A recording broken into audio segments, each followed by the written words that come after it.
오늘 제가 어떤 이야기를 할까 고민을 많이 했었는데, 저의 경험이 들어가 있는 저의 이야기를 하는 게 가장 좋을 것 같았어요. 네, 그래서 이제 저희 얘기를 좀 해보려고 합니다. 2019년이 여러분한테는 어떤 해가 됐는지는 모르겠지만, 저에게 있어서는 엄청난 큰 변화가 있었던 격변의 시기였어요. 뭐 이제 지금부터 하는 저의 얘기가 들어보시면은 뭐 그거 가지고 뭐 격변이라고 하느냐 하실 수도 있지만, 제 인생에 지금까지 살아온 인생에 있어서 이렇게 열심히 살았던 적이 없었던 것 같아요. 하루하루를 좀 시간을 때우듯이 보내고 대충 적당이라고 생각을 하면서 보내왔지만, 그런 게 이제 바뀌어서 올해 이제 많은 새로운 시도를 좀 많이 해보게 된 것 같아요. 정확히 1년 전에 저는 이런 모습이 아니었었어요. 그때는 이제 육아휴직이 끝나고 회사에 복직을 하면서 아침에는 회사로 출근을 하고 저녁에는 이제 퇴근해서 집으로 이제 육아 출근을 하다 보니까, 그러니까 쳇바퀴 돌듯이 그런 생활을 지내게 된 거죠. 그러다 보니 하루하루를 좀 버티듯이 좀 지내왔던 것 같아요. 또 때마침 복직을 하면서 새로운 업무를 맡다 보니까 그 업무에 대한 중압감이 너무 커가지고 스트레스가 너무 심한 거예요. 또 이제 아이를 키우면 아시다시피 너무 힘들잖아요. 근데 거기에 대한 스트레스도 너무 크고 너무 어려운 거죠. 근데 옆에서 항상 도와주는 남편이 있지만, 이게 이제 아이를 낳고 그 저의 삶이 변하는 그 속도를 제가 못 따라가는 거죠. 그리고 그 변한 거를 제가 받아들이지를 잘 못하는 거예요. 점점 지치고 몸과 마음이 지치면서 우울감이 이제 찾아오게 되더라고요. 근데 그걸 벗어나야 되는데 그게 벗어나지질 않고, 한번 우울하니까 계속 우울할 것만 찾는 거예요. 우울할 거리들을 찾은 거죠. 그러다 보니 자존감도 떨어지고, 그런 생활들이 좀 한 몇 개월 지내게 됐어요. 근데 지금의 저는 완전히 달라졌죠. 지금은 어느 때보다 에너지가 넘치고 하루하루를 정말 액티브하고 이제 또 열심히 최선을 다해서 보내려고 애를 쓰고 있어요. 근데 또 마찬가지로 여전히 육아는 어렵고 회사 일도 쉽지는 않습니다. 근데 제가 지금 여러분 앞에서 이렇게 얘기를 하고 있는 것부터가 저에게는 아주 큰 변화 중에 하나인데, 그럼 제가 어떻게 이렇게 바뀔 수 있었냐, 그 얘기를 이제 하려고 해요. 2018년 12월 17일은 저에게 있어서 아주 큰 날이에요.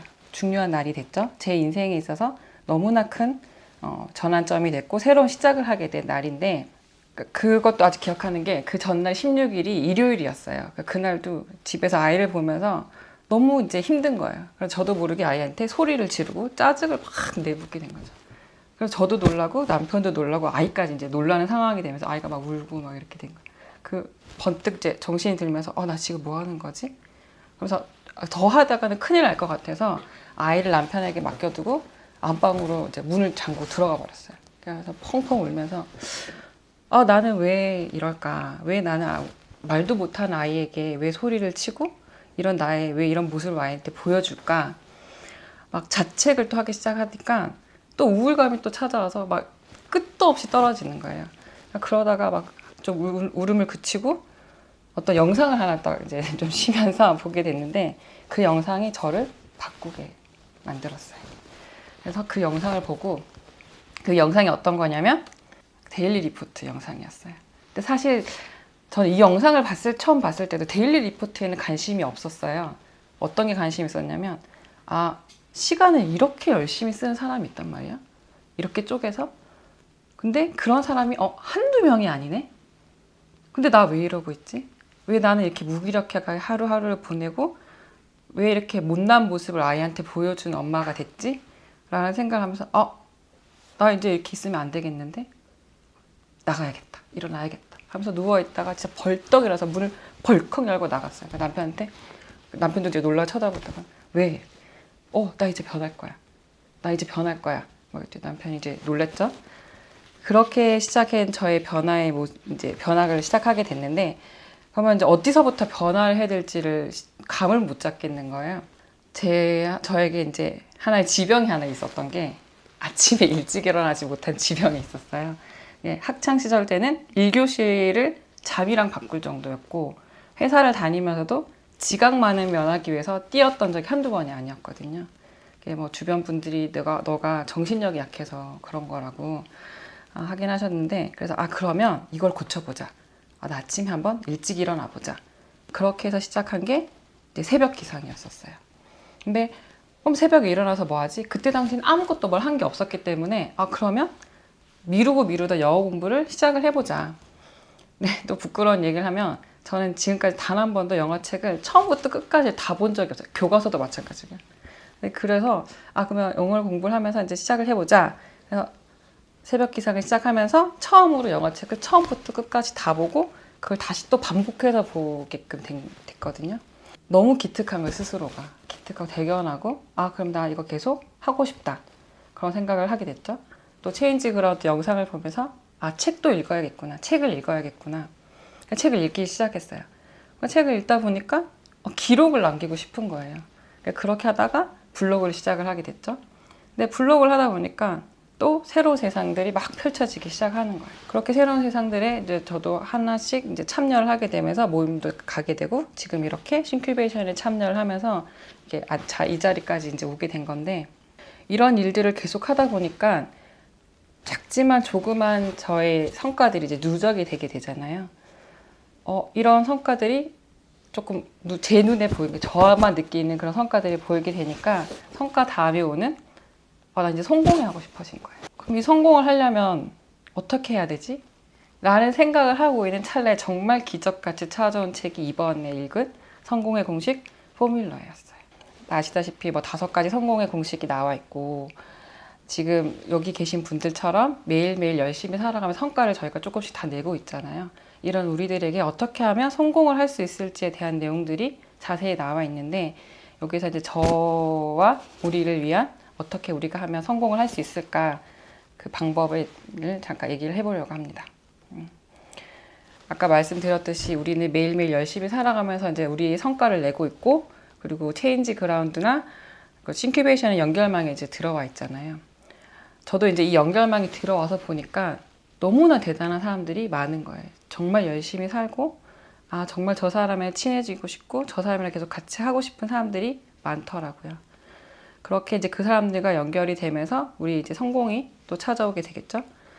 그런데 이런 성공뿐만이 아니라 그 성공을 그러니까 하기 위해서는 책에서 슈퍼스타, 그러니까 대단한 사람들과 함께 하라라고 나오는데, 저희가 거인의 어깨에 올라타야 된다는 거죠.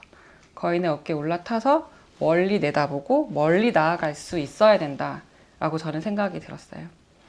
그래서 생각을 해보니까 그래? 그러면 내 주변 우리가 바라보는 슈퍼스타는 누가 있을까? 어떻게 동의하십니까? 네. 그래서 저도 계속 노력을 해서 이분들의 어깨에 올라타 보려고 합니다. 네, 저만 올라타는 게 아니죠.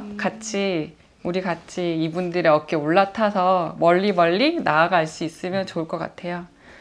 근데 또 책에서는 성공을 하기 위해서 나이가 상관이 없다라고 얘기를 하잖아요. 저도 지금 30대 중반이지만 이제 시작을 하는 거고, 창의력은 또 나이에 상관없다 그러고, 나이에 상관이 있는 거는 생산성 하나. 근데 그걸 극복하기 위해서는 절대 포기하지 말고 끊임없이 시도를 하고 노력을 해야 된다라고 얘기를 하고 있는데, 걸음만 하는 아이들 많이 보셨을 거예요. 넘어지면 다시 일어나고 넘어지면 다시 일어나고 그렇게 무한반복 하잖아요. 그러다가 걷게 되는 거고, 그렇게 했던 우리들이니까요.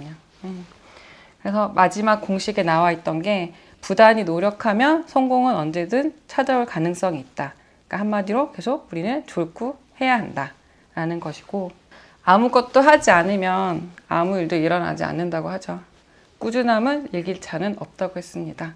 오늘 하루도 모두 졸구하는 하루 되시고 우리 모두 성공에 좀 더 가까이 갈 수 있는 우리가 됐으면 좋겠습니다. 네, 감사합니다. 지혜님이 네. 지금 하시는 일이 네네. 뭐세요? 저는 원래는 이제 생물학 전공을 해서 그 연구소에서 연구를 하던 연구직이었었어요. 근데 세포 치료제 만드는, 그러니까 줄기세포로 이제 연구를 하는 사람이었는데, 이제 업무가 바뀌면서 제가 이제 시작을 하게 된 게 회사에서 세포 치료제라는 줄기세포 치료제를 만들었고, 그거를 제품화하기 위해서 이제 임상 시험을 해야 되잖아요. 그러니까 임상 시험을 하기 위한 준비를 한다 그래야 되나? 그러니까 식약처를 만나고 다른 이제 그러니까 임상시험 실시 기간을 만나고 그런 작업 준비를 그런 시험을 하기 위해서 이제 나라의 승인을 받아야 되니까 그러니까 허가를 받기 위해 승인을 받기 위한 그런 작업들 지금 하고 있어요. 앞으로 그 업에서 지금 하고 있으신 업에서 이렇게 비전이 있으신 건가요? 하고 싶어요. 그렇게. 예. 사실 올해를 있으면서 10년의 직장 생활 동안 가장 퇴사 고민을 많이 했던 시기가 올해인 것 같아요. 너무 새로운 것들을 많이 하다 보니까 관심이 제가 하는 일보다 조금 다른 데에 좀 쏠리기도 하더라고요. 그래도 요 며칠 다시 또 마음을 다 잡은 건 그래, 내가 가장 그래도 잘하는 건 지금 내가 하고 있는 이 일이 아닐까? 라는 생각이고 어렵지만 해보고 싶고 꼭 성공하고 싶어요. 그러니까 저희 쪽도 되게 바닥이 좁은데 이 안에서 그래 나도 성공해서 이름까지는 아니어도 네 흔적을 남기고 싶다. 그러니까 우리 제품을 꼭 제품화하고 싶다 그런 생각하게 됐어요. 그런 질문인데 일찍 일어나기 진짜 힘들잖아요. 너무 힘들어요. 진짜 너무 힘들어요. 혹시 일단 몇 시에 일어나세요? 제일 처음 시작했던 거는 제가 근데 사실 진짜 못 일어날 때 7시 반에 일어나서 30분 만에 준비하고 뛰어나갔어요. 정말로. 근데 아이가 항상 저를 먼저 깨울 때도 많았거든요. 근데 이제 그때 마음 먹을 때 제일 처음에는 5시 반. 그리고 5시, 4시 반까지 갔었어요. 근데 4시 반까지 갔더니 낮에 너무 피곤한 거예요. 이게 좀 생활이 너무 제가 좀 힘들어지고 예민해지더라고요. 그리고 또 우리는 왜 잠을 자야 할까 그 책을 읽고 너무 많이 반성을 해가지고 안 되겠구나 이러지 말자. 그래서 이제 조절한 게 5시에서 5시 반 사이 이제 왔다 갔다 하고 있어요.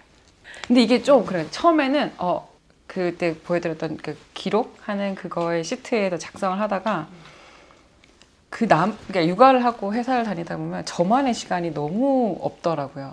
그 시간을 한번 맛을 느끼면 포기가 안 돼요. 그래서 일요일 주말 같은 경우는 애가 좀 늦게 일어나기를 바래요. 남편도 늦게 깨기를 바라고 조금 더 10분이라도 나만의 시간을 좀 누릴 수 있게끔 좀 도와줬으면 좋겠다는 생각을 할 때가 있어요. 그러면 수면 시간은 네. 한 6시간, 8시간 이렇게 확보를 하시는 건가요? 8시간까지는 솔직히 좀 안 되고 제가 아이를 재우다 보니까 예전에는 아이가 좀 8시 되면 잠을 잤었어요. 그러니까 그렇게 되면 이제 애를 재우고 나서 뭘 제가 좀 하다가 다시 잠이 들면 되는데 이제 내가 한 10시쯤 자고 이러니까 보통 아이 재우면서 많이 잠드는 거예요. 이게 못 나오겠더라고요. 너무 피곤해서. 그래서 한 6시간 정도 자려고 하는 것 같아요.